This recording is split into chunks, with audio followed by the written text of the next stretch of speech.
Hey, you think I'm joking? I'm about to start taking Oh shit! God. The fuck? Hey, it wasn't that bad. No, it wasn't that bad. It wasn't that Still, I don't know how the fuck you did that. But I'm dead ass about to start taking Spanish lessons every day. I really thought you were gonna say something else. I don't know what you telling us. Take steroids. Think I'm starting taking steroids every day? I'm not taking steroids. Hey, speaking Does of it look like I'm taking steroids? I got my first not natty accusation last week where somebody thought that I was taking steroids. Yeah, you're gonna have to be very specific when you're talking about accusations. How so? Well, I said I'm not natty. Yeah. As in somebody thought I was taking steroids and I was like, no, bro. It's called pain, suffering, and purpose.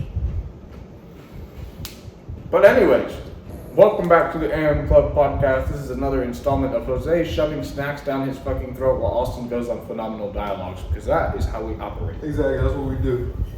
That's what we do. Jose's a fat ass and Austin's a highly intellectual and attractive man. Hey man, that's our dynamic. You watch a guy stuff his face, and then watch me spew bullshit at you. Well, intellectual bullshit. Intellectual bullshit, you know? But hey, we're coming back to you live today from an undisclosed location here today on the whatever of September. And yeah, we got a great podcast for you today. And Jose, if you're, between eating chips and fucking goldfish, what's today's podcast topic, man? Hang on. Resolution. Tempestuous circumstances. Listen, Austin always makes fun of me because I like to put the same word twice, but honestly, it's a riff. It's a play on words, and it really works. Like, resolutions works. Foundations work.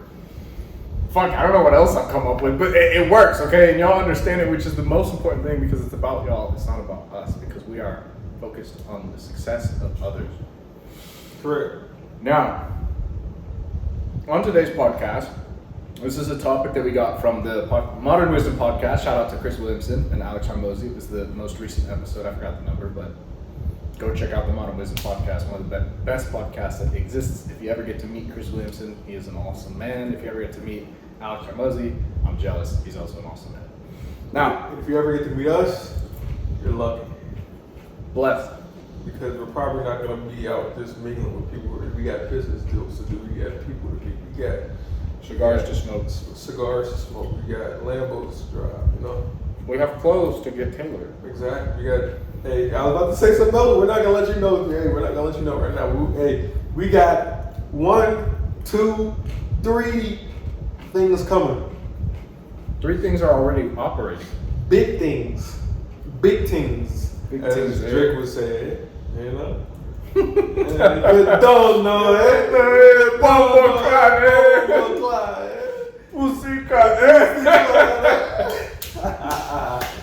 Hey, we're starting the podcast off on great vibes. High energy, great vibes. So what is the vibes today for our podcast?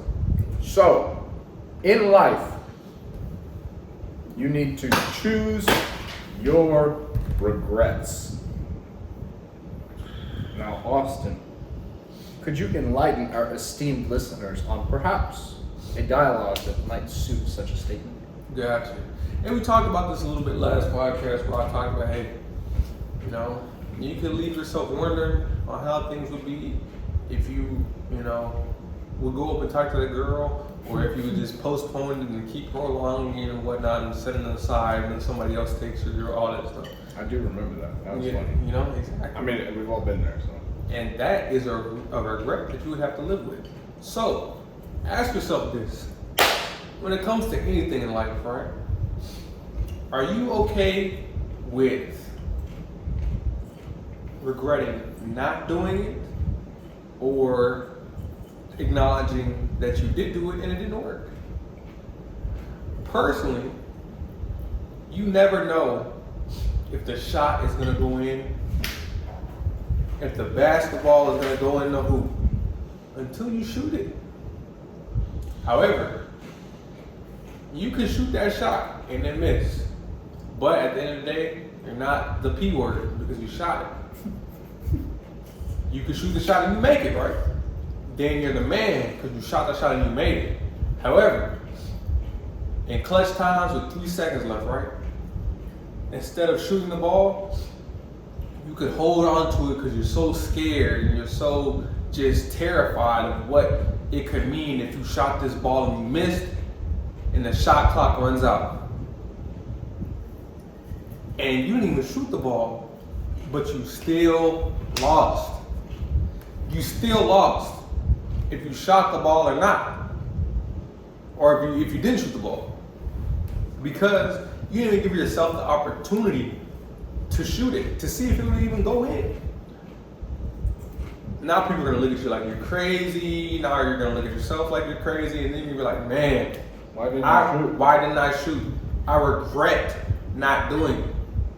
So, are you more okay with regretting not doing something or regretting doing something and it not working out? I personally feel like there's more benefits, even if you win or lose, even if you make the shot or you don't. If you actually took it and it didn't go your way, because now you have the confidence to do so. You know that you have the willpower to do so. No matter what anybody else was thinking, you said, hey, look, I'm gonna do this, I'm gonna shoot this shot because I believe in myself. Yup. However, if you don't take the shot, you're paralyzed in fear, you're thinking about what everybody else thinks about you, then you don't make any actions. You're gonna regret not making any actions because you're in the same place as if you took the shot and missed. But you didn't do shit, so you still lost. So at least give yourself a chance to win. And to me, if you give yourself a chance to win, you will have way less of a regret, if no regret at all, as if you didn't even give yourself a shot to see what you could do. That is my quick intro monologue on regretting regrets. Regretful regrets. Regretful regrets. Hey man, you came up with it this time. Hey, man. You heard it here first. Regretful regrets. That's what we're titling this shit, man. Sorry, he's got to drink some water after he finished stuffing some shit down his throat. All right, the AM Club podcast out. Yeah, it's done. Austin's finished. I finished. We're good. Hey, we're good, man. You know, it's interesting that this is a perfect topic when you talk about opportunity cost. Because in one of the things that you know, you're not really taught this until you go into when was this something besides like what our parents would talk about that we learned about? I think it was sometime in college. I feel like it had to do with our classes. Like I think that was opportunity cost has something to do with finance. That's a finance piece because that's an actual equation.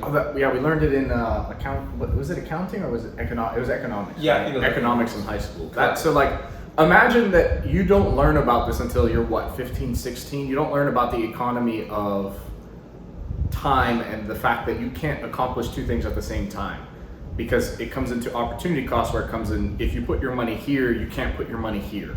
You have it in one area. You can't split it in multiple places. I mean, theoretically you could, but it's a dumbed down dialogue. So in reality, like, I'm here podcasting with Austin, I can't also be at home talking to my mom. Correct. It's impossible. So the opportunity cost of being here is that I don't get to talk to my mom. Well, vice versa. So in other words, you have to pick the cost of the cost of the opportunity has to be above and has to be sufficient to the point where it causes you to take that action. Now that plays into choose your regret.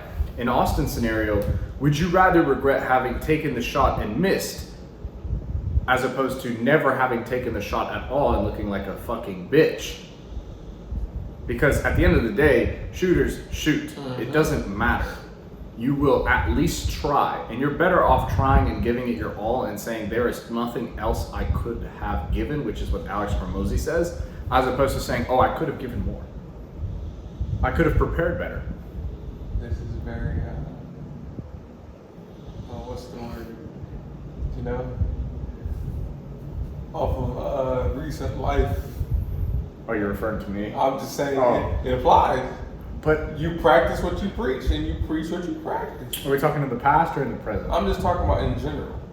Okay, yes. I have right to, now. I have to practice what I preach, and I'm doing it. I'm doing it. Yes. But a week or two ago, you wouldn't have done it. Yes, that's true. Because of stubbornness. But now you're preaching what you practice, and you practice what you preach. Listen, and we've always preached that to you. And we say what we mean, and we mean what we say. And we mean what we say. This is a perfect so if example. I say you're a fuck up loser shit sack, then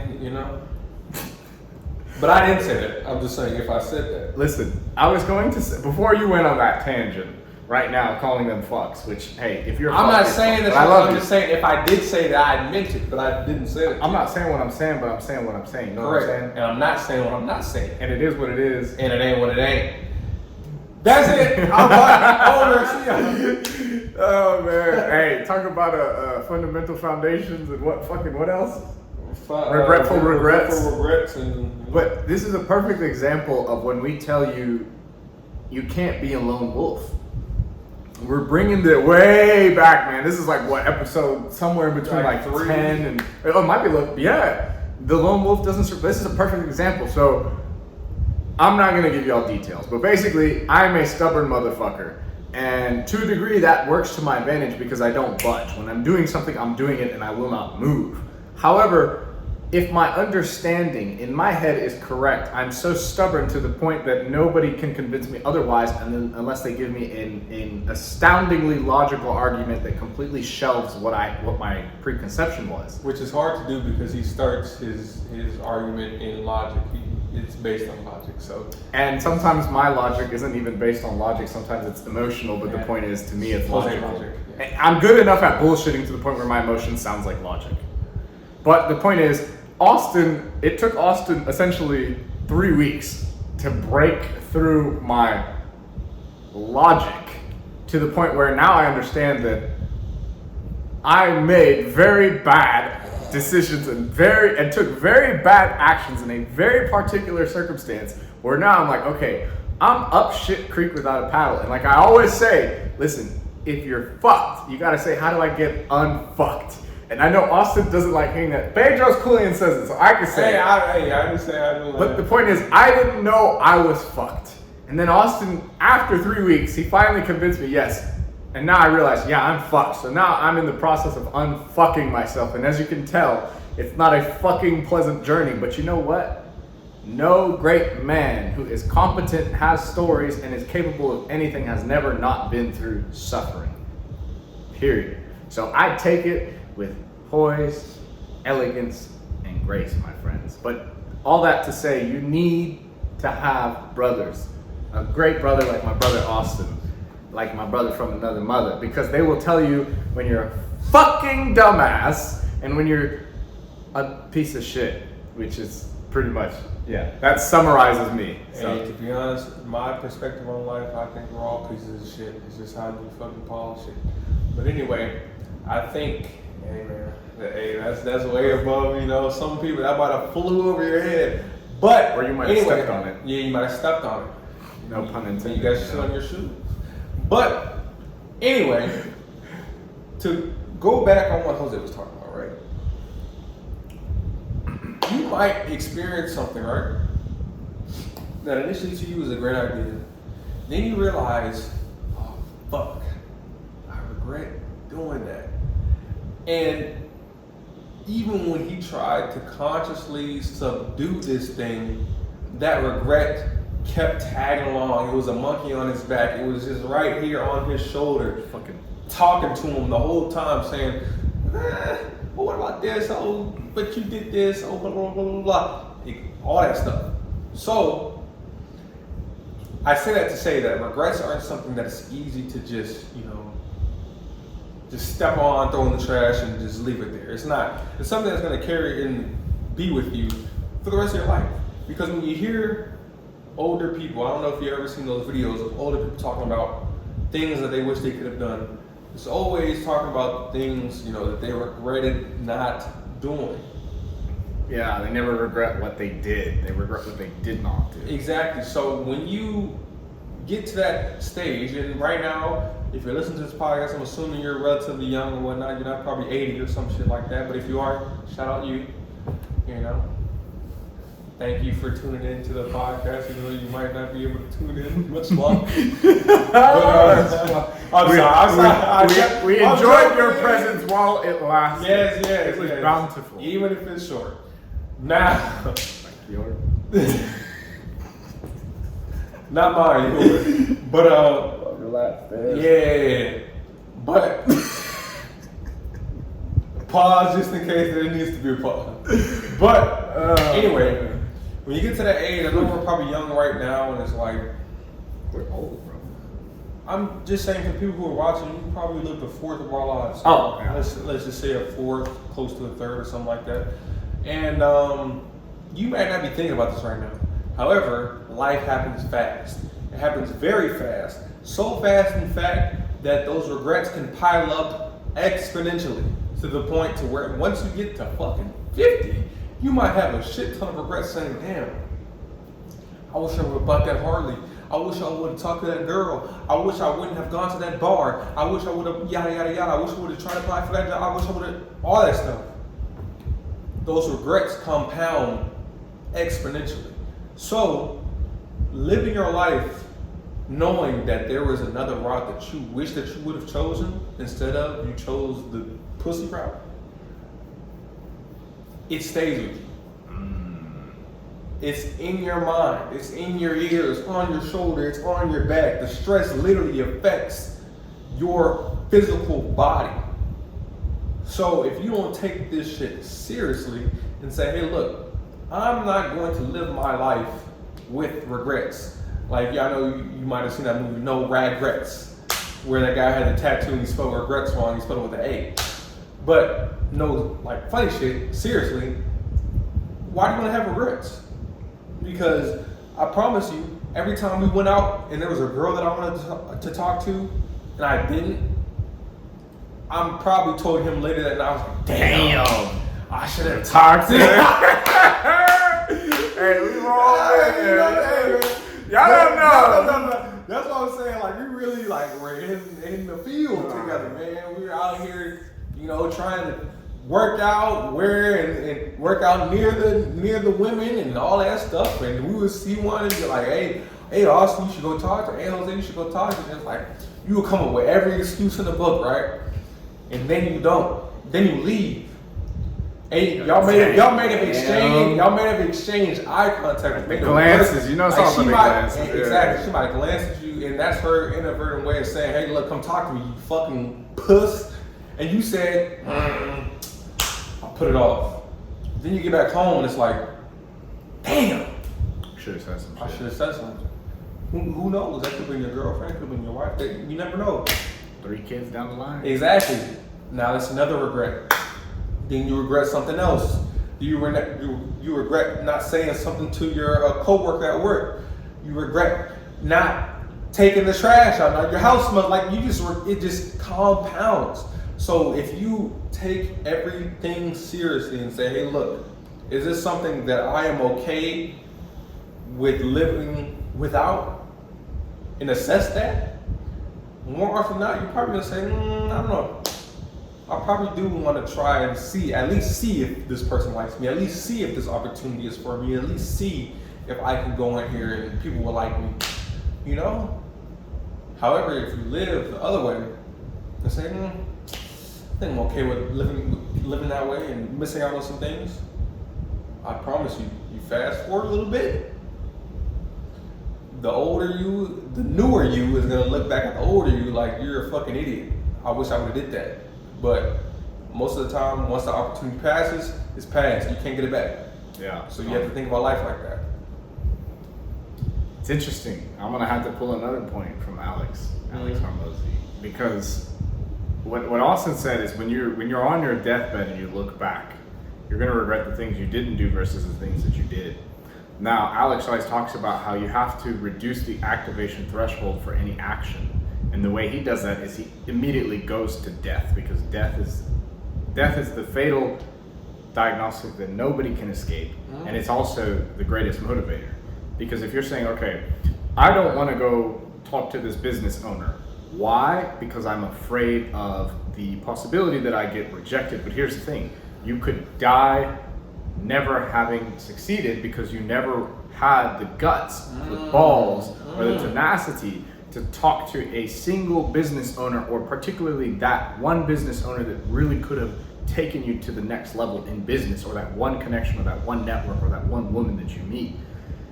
And you would die on your deathbed thinking, what could I have done differently that I did not do? And you immediately know. So you immediately know. Ooh, that's a great point. You have to be able to essentially sit there in a situation and assess it and say, okay, what's the best route? What is the barrier? Okay, and now that you've seen the best route, now that you know the barrier, so say the best route is, okay, there is, I'm at a bar, right? Austin and I are at a bar. We run say we're Austin and Jose from, 6 months ago doing professional videography and photography. And we're sitting at a bar and we're like, hey, we're talking to the bar manager, We're just chilling, we're relaxing, kind of prospecting the place, but also enjoying our night. And the manager says, hey, there's the owner.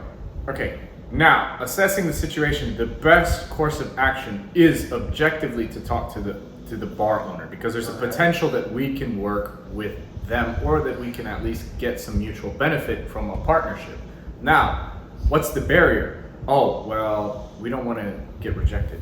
We also don't want to look like idiots in front of everybody else, and we don't want the bar manager to look down on us and be like, man, why did these guys even come here, talk, and then fail at talking when it's so easy to talk? Now you have to think, okay, now it's time to choose your regret. Would we regret never having seen the potential opportunity that could have taken us to the next level, helped us pivot our business, or gotten us into another door, another bar through a connection?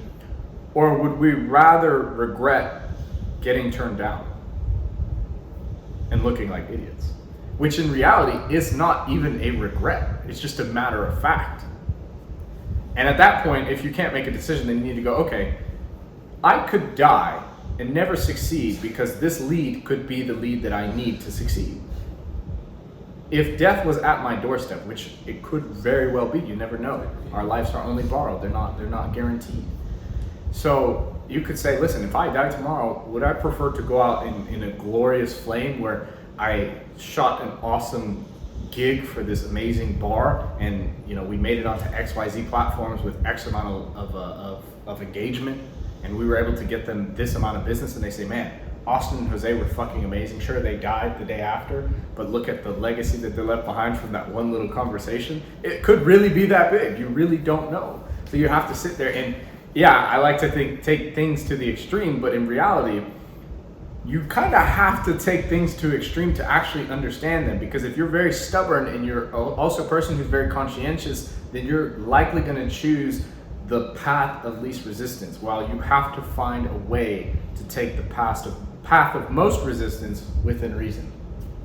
Which is why I say choose your regrets, but also use the frame shift of death is at your doorstep, which makes your decision even more pertinent, important, and permanent. Which it really could be, because I don't think we understand. We think that, I think people have an innate false feeling of security. Ooh, yeah, that's true. Yeah. That we really don't have. Yeah. Because we don't know how shit's gonna happen. We really don't. We think we do. We have ideas planned out in our mind of how things are gonna go, but somebody could walk in here and fucking shoot us right now, dead. Really? And then our lives are over. Well, and I mean, imagine this too. You have a carbon monoxide leak, and you don't know, and then you just do not wake up because you were asleep when it happened. And also, rest in peace to Kevin Sam. Well, yes, him, but a young lady that we went to school with. I'm not gonna say her name. Oh, right. You can have a brain aneurysm. You think you might have a headache, then never wake up again. So life is not as concrete as what you think. Right. So knowing that, Why would you say, hey, look, I'm going to just postpone this shit till later because I think that my life is just going to go peachy and fine and I'll just be able to get that opportunity again whenever I want it. No, the fuck you won't. You might get lucky and get one or two, but more often than not, life never goes how you fucking think it's gonna go. Life for us is not going how we fucking originally thought it was gonna go. Not saying it's going in a worse direction, but it's just different. It's just different. Things are just different. So if you keep that in your mind and say, hey, look, how I think things may go, things may never go like that, or my life may take a downward trajectory after this point if I continue to do what I'm doing. I don't know. So if you live life like, hey, I don't know what's gonna happen next, then personally I believe you'll be able to take advantage of the moment more to the point to where you're not gonna be as scared, you're not gonna be as timid. You're going to say, hey, look, I don't know how this is gonna go, but I do know if I don't do shit, shit's not gonna come out. You put shit in, you get shit out. Shit is not gonna turn into gold. It's not. I'm sorry. So if you put shit in, you're gonna get shit out. However, if you put precious stones in, you put pressure on those precious stones, work, actual action, focus, know-how, not being scared. You put all that on the precious stone, you get diamonds, man. So, do you want shit at the end of the day, or do you want diamonds? In order to get diamonds, it might be uncomfortable. Oh, it will be. It's gonna take a lot of pressure. Absolutely. It's gonna take a lot of time. It's gonna take a lot of effort. A lot of pain. However, at the end, you get diamonds. So that's how you're gonna have to live your life. You wanna choose to either get shit or you're gonna choose to get diamonds. It's up to you. And on that note, that's all I have to say. Jose?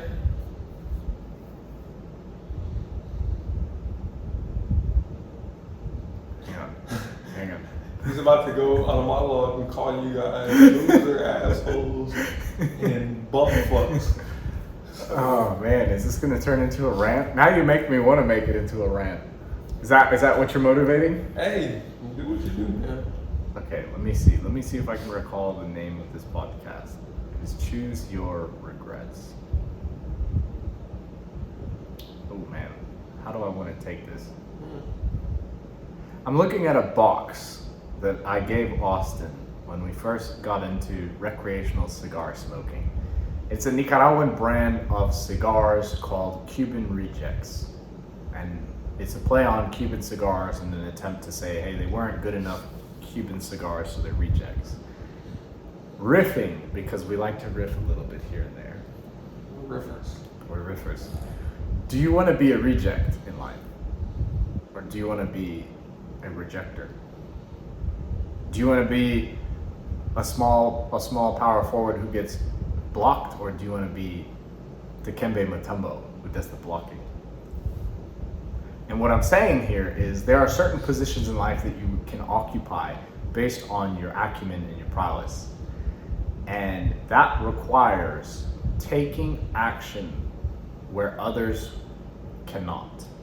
So you have to continuously overcome, or you have to continuously exercise your ability to choose your regrets, and then also understand that the opportunity cost of the choices that you make outweighs the immediate, that's a good point, the immediate pleasure. Because a lot of times, here we go. Yeah. A lot of times the issue is actually this: the immediate pleasure outweighs the long-term pleasure. It's delayed gratification. And oftentimes we don't see the matter of fact that the action, what we would regret is sacrificing the short-term benefit for the long-term gain, because we say, damn, this fucking Twinkie is delicious. Next thing you know, you got fucking type 2 fucking diabetes because your fat ass couldn't stop shoving Twinkies down your throat. Yes. What, type 2? Isn't that the worst one? Is type 3? I don't even know what type 2 is a thing. Exactly. So you can't. I said type 2. Type 2 is the worst one. That's like Yeah, that's bad. Yeah. So you dumbass eating too many Decapitated. fucking Twinkies. Okay, whatever. Listen, Not that's decapitated, but not amputated. personal. Anyway, It's decapitated. This is getting better and better. Let me continue though. The point that I'm making is that instant gratification is amazing. That Twinkie tastes fucking awesome. But guess what? Now you're a fat ass. Now your cholesterol's gonna go up. Your heart rate's gonna go up. Your blood pressure's gonna go up. And now you're all kinds of fucked. Your insulin system is all shit. Your sleep's gonna be terrible, which means your next day worth of productivity is gonna go down. And you're gonna keep eating more sugar, consuming more caffeine, being a fat fuck, and now you're depressed. And then all of your responsibilities casually fall off until nobody can rely on you and nobody respects you. So your regret becomes, man, I shouldn't have eaten that fucking Twinkie versus, wow, I regret not eating that Twinkie, but look at how massively successful I am and look at the size of my biceps because I don't eat fucking Twinkies. So all that to say, Cuban rejects. Do you want to be a rejected or the rejecter? Because if you want to be rejected, it's very easy. If you want to be the rejecter, you have to get to a level where people come to you, which means you have to work for that level of responsibility, power, obligation, all the above, which will not be easy, which will not take time, which makes me want to tell you again how Bedros says, if your short-term goals are on a timeline less than 5 years, you are thinking on the wrong scale. Because as Alex Hormozy says, if you zoom out, you know you can't see the earth. How small we think, right? Our problems are, oh, my hairline's fucked, or oh, my bicep's not big enough, or oh, my chain is crooked, versus yes, there's the argument, and I do agree to a point where we are very meaningful existence, and we have a very meaningful existence in the realm that we live in, and that's very true. But at the same time, you sometimes need to be humble and zoom out and really understand that life is so much bigger than just us and our little day-to-day trivialities, my friends.